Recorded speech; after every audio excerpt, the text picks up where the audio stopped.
सो hi guys, इस video में हम पढ़ेंगे द लिविंग स्टेट के बारे में। So at this level you must understand that tens and thousands of chemical compounds in a living organisms, otherwise called metabolites or biomolecules, are present at concentrations characteristic of each of them.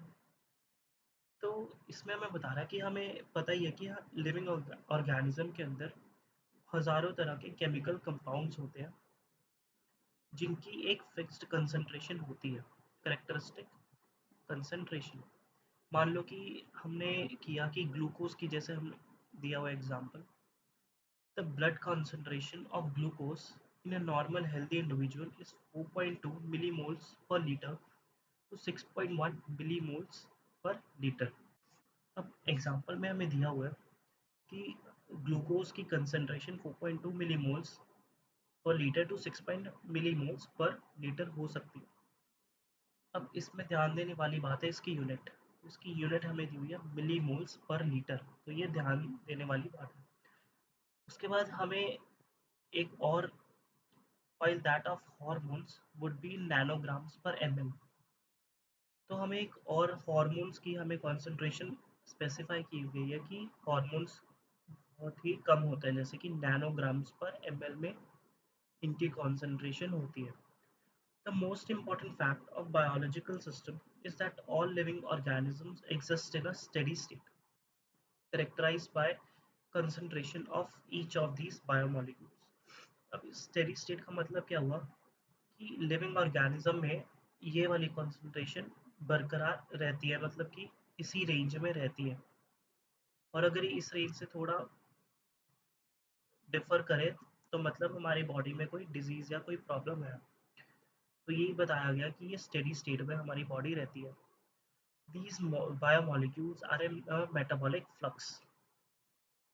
हमने starting में भी पढ़ा था कि जो हमारे अंदर कोई भी कंपाउंड होता है वो चेंज होता रहता है किसी ना किसी कंपाउंड में, और कोई ना कोई कंपाउंड उस कंपाउंड में बन भी रहा होता है।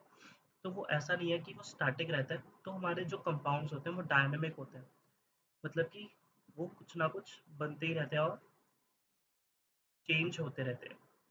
Any chemical or physical process moves spontaneously to equilibrium.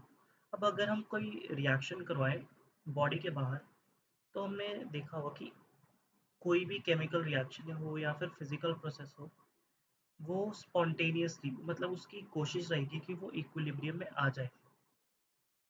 लेकिन जो स्टेडी स्टेट है वो अपनी एक नॉन इक्विलिब्रियम स्टेट है, मतलब कि स्टेडी स्टेट में हम इक्विलिब्रियम को आने नहीं देंगे।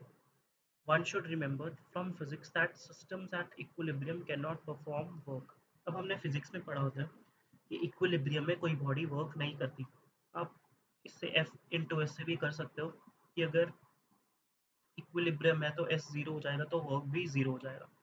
उसी तरह हमारी जो लिविंग बॉडी है वो भी इक्विलिब्रियम में नहीं रहती, क्योंकि अगर इक्विलिब्रियम में रहती तो हम कोई भी वर्क परफॉर्म नहीं कर पाते।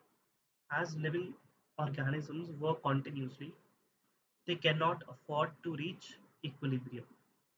Hence, the living state is a non-equilibrium steady state that is able to perform work. मतलब कि जो हमारी लिविंग स्टेट है वो एक नॉन इक्विलिब्रियम स्टेट है, लेकिन स्टेडी है, मतलब कि मेंटेन्ड स्टेट है जो कि वर्क करने के काबिल है। Living process is a constant effort to prevent falling into equilibrium. अब अगर कोई रिएक्शन अपने आप हो रही है तो उसकी टेंडेंसी है कि वो इक्विलिब्रियम गेन कर लेगी, लेकिन उसको इक्विलिब्रियम ना गेन करे उसके लिए हमें एक अपना आउटर एनर्जी का इनपुट देना पड़ता है। This is achieve by energy input, मतलब कि वो इक्विलिब्रियम हम उसे ना नहीं देना चाहते तो हमें एक एनर्जी का एफर्ट पुट करना पड़ेगा। So metabolism provides a mechanism for the production of energy. हमने भी पिछले ही इसके पिछले पैराग्राफ में हमने पढ़ा भी था कि एनर्जी हमारी एटीपी की फॉर्म में स्टोर होती है। तो वही दिया गया कि मेटाबॉलिज्म से ही अपनी एनर्जी प्रोड्यूस होती है। Hence the living state and metabolism are साइनोनिमस।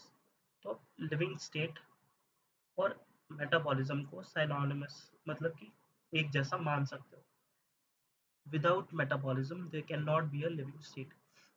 अब मेटाबॉलिज्म बेसिकली था कि sum of all the reactions that are occurring inside a body. अब बिना उन रिएक्शंस के हम जिंदा नहीं रह सकते, वही इस लाइन का मीनिंग है। तो इस वीडियो में इतना ही। अगली वीडियो में हम अपने अगले टॉपिक जो कि एंजाइम्स है उससे शुरू करेंगे।